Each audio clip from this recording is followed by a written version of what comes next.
Welcome to Rage Talks, the Rage Marketing podcast delivering smart marketing in under 10 minutes. We are your hosts, Celeste and Camilla, marketeers, founders, and big believers in straight-talking strategy. Each week, we dive into one marketing problem and give you sharp, usable tips you can act on straight away. And then, we take 5 to spiral into whatever's going on in our lives, because for some reason, it turns out people love hearing the chaos as much as the content, so we keep it in. This is Smart Marketing with Personality. Okay, let's get to it. Hello, everyone. Hello. Welcome to episode 2 of Rage Talks. Let's get stuck in. What are we talking about today?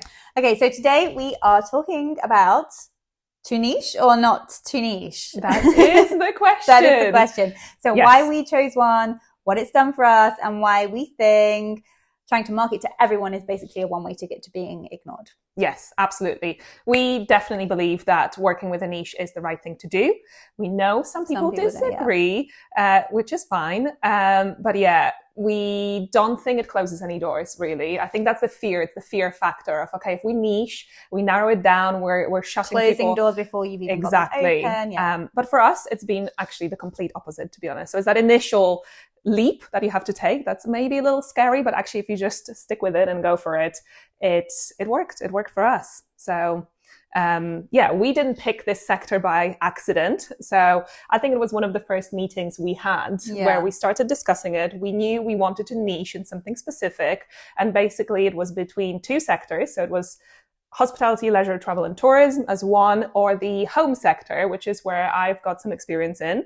And we actually realized that we both studied the same thing. We both studied travel and tourism. That's where our kind of origins. Yeah. That's where my career started originally. You've got lots of experience in the sector already. So it was an easy decision for us really at that point. I think we mentioned it in the last travel episode and tourism. that if you try to talk to everyone, you risk connecting with no one. Exactly. And we found that the second we decided to choose a niche and the second we started to focus, everything really clicked for us, didn't it? It did. So our messaging got tighter and started landing with our audience faster, and we stopped attracting random clients from all over the place who just didn't fit us. I think when you're too broad, your message gets diluted. Exactly. You just sound like everybody else. Yeah. And you don't want to attract the wrong kind of clients. Yeah, exactly. You want to work with the people, you believe in and you're passionate with the industry that we really are passionate about. So that's where our kind of experience, but also we understand them more deeply. Yeah. So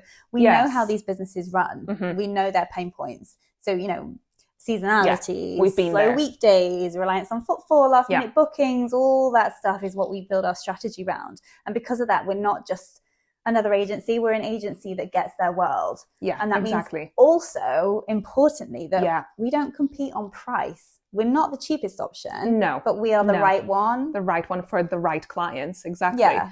And as soon as we did all of that and we decided to focus on our niche, we became a lot more relevant. The content became more relevant.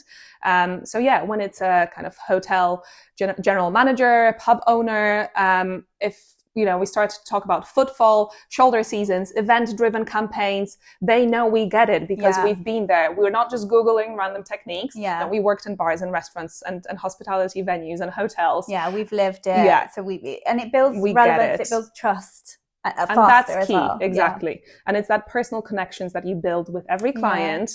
People buy from people, and that's really key. So when you're naturally passionate about something, it comes across. Yeah, and again, that's when we stop competing on price, because we're not just another agency. We're an agency that understands their worlds, and that makes us a premium partner, not just another line on a spreadsheet. We can go deeper, deeper strategy, deeper creative, because we're not constantly reinventing the wheel. We already know it, so we're just refining it so we can see better results faster. Yes, exactly. Same for our clients, better strategy, better content, better conversations, because everything we build is based on real insight, not guesswork. Exactly. Yeah, exactly. And I think the part that a lot of people miss is that you're not shutting off that growth, the thing that we said. So, don't be scared, because niching doesn't necessarily mean that suddenly, okay, I'm only going to be able to have 2 or 5 clients. That's not necessarily the truth. It means we're building foundations for everyone, for all our clients. We get clearer on who we serve. sharper on all the messaging. And then we start just attracting the right clients that we actually want to work with. Again, it's that thing about putting the right feelings, the right vibes into the universe, and working with people that align with our core business values, which is crucial, isn't it? And there's just something nice about working with a niche. Yes, exactly. Yeah, we love it. We work with people and businesses that we'd actually, go to and use ourselves. Pubs. Yeah, exactly. We love pubs. Yes. Boutique hotels, events, travel experiences. That is who we are as people anyway. So it makes our job way more fun. Yes, which brings better results just naturally, really, which is great. We care about it. So we think that if you're listening and you're still trying to appeal to everyone, and there are so many agencies, just, we'll just work with anyone, and so many digital agencies, anything digital. Pick a lane. Pick a lane. It doesn't mean that you're stuck in it forever, but you'll go hell of a lot further, a lot faster. So niching down is the best decision that we made. Absolutely. Yeah. You're not doing yourself any favors if you're just it's not too limiting, broad. It's liberating. It lets you focus, it lets you stand out and do your best work for the right people. Absolutely. Okay, but can we just talk about some of the wildest briefs we've ever seen from people trying to talk to everyone? Oh my God. Yeah, do you remember the one? Our audience is anybody with a mobile phone. Yes.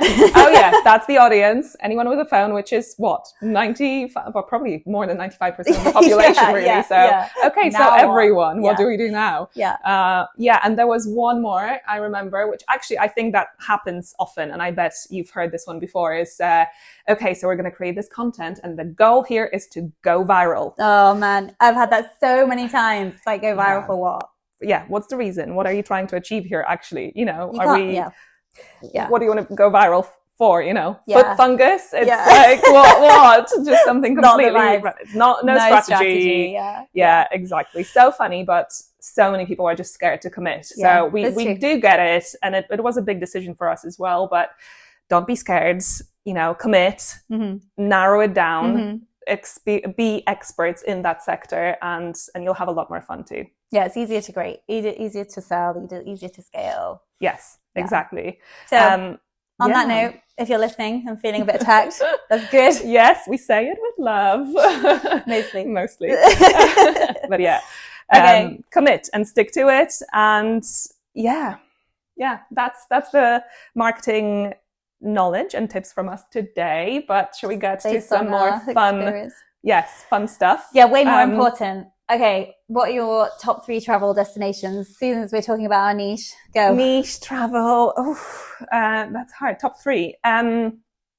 Okay, so I think Boston trip and Massachusetts in general. I went to a friend's wedding last year. It was incredible. I loved it. Mexico is definitely going to be high up there. Love Mexican food. Never been. But New York. So our trip to New York last year. Yes, I love New York. It's like everything you love about a big city energy, but on steroids. Yes. It's the best city in the world. Yes. Yeah. And it was so random as well about our accidental trip. How that trip actually happened, because you were talking about I've been once, you visited New York many, many times. I did a good sell. Yes, you did. It Too worked. Good. We went out and we were having some nice cocktails, and then we just decided. Exactly. Mid-margarita. Let's just say yes. Let's just book the trip. We found some really good tickets and we booked it. And then, basically we woke up the next morning and found ticket confirmation emails in our inboxes. So we're like, hey, this is happening. Okay, we're going. And you know what? It's that saying yes. Actually, we said it in the last episode. Don't be scared. Just say yes and go for it, because you never know what's going to happen. And it was one of definitely the best trips I've ever had. Yeah. We did it all. We had this super expensive bagels. Yeah, we did Central Park. We did rooftop bars, so much music, so much music. Just talking to everyone, randomness and random things. It was amazing. Meeting so many people as well. I feel like it's the city where you just talk to everyone. And the BAFTAs tea party that we went. Okay, so that was a crazy one, because I just woke up again, not knowing what was going to happen. After many, many margaritas again. Yes. Yeah. And the following morning you just said, okay, so you need to get out of bed. Wake up. we need to get up and we need to get ready and find some dresses because we're going to the BAFTAs tomorrow. And I genuinely thought it was a complete Hadn't even opened your eyes. joke. No, I don't think I did. But then it was actually so random. So it wasn't, the BAFTAs themselves were incredible. We had a great time. It was the afternoon tea party with some beautiful food. Yeah. Met a few celebrities, which was great. But the randomness of it, I think, the fun bit was the whole day we were running around. You know, we couldn't afford couture gowns for an event that we probably would have needed. And we'd literally gone to New York with rucksacks on our backs. Exactly. No luggage. We didn't want to pay for luggage because we're nobody from Yorkshire. wants to we're pay really tight. No, nobody wants to So do we that. did not have BAFTA ready outfits Absolutely or shoes not. or anything like that with us. So No. we had a emergency shopping spree. Yes. Yeah, which was actually super fun. We saw a lot during the trip. We found some random dresses. We saw the whole of New York City trying to find these outfits. These perfect outfits. We were so tired by the end of it. We couldn't even speak. I just got this memory of Cammy walking around. She needed shoes. She could not find shoes. Oh my God. It had been literally like 16 hours of walking trying to find I think it was probably over 30,000 steps that day. Yeah, I know. Which most days in New York were, actually. I remember towards the end of the day, though, you were just walking around just saying, shoo. We just lost all energy. Yeah, it's gone. It's where you get to that point of tiredness where you just don't really care anymore. That's exactly where we were, but we loved it. So yeah, that was the best trip, wasn't it? Yeah, absolutely. So yeah, say yes. Random chat. Say yes, again. Random, but just go for it. Just don't hold back. Life's too short, and it's chaotic and fun, and maybe just don't book flights when you're drinking margaritas. Yeah, definitely. Or maybe do. You never know. See you next week. Thank you. Bye. Like what you heard? Then please subscribe, drop us a review, or email us a question, marketing related or totally unhinged. It's up to you. Send them to hello@ragemarketing.co.uk. And if you know someone still clinging to their dusty old marketing checklist, do them a favour and send this episode their way. And if you're just here for the unfiltered chaos at the end, we see you and we love it. We'll be back with more strategy and a bit more chaos next week.